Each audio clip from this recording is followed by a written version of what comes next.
বুদ্ধির খেলা এটা দেখাইতে নাই। সময় বুঝা কাজ করতে হয়, সবর করতে হয়, যে কোনো কর্মের জন্য অনুতপ্ত হইতে হয়। একবার গজব আজাব চইলা আসলে এখান থেকে ব্যাক করা সম্ভব না।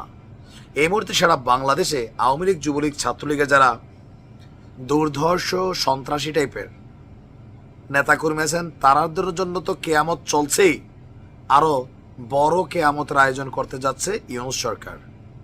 কারণও আছে, বাংলাদেশের বিভিন্ন জায়গায় নানান ঘটনা ঘটছে, সরকার মনে করছে এগুলো আওয়ামী লীগ ঘটেছে টাকা পয়সা দিয়ে।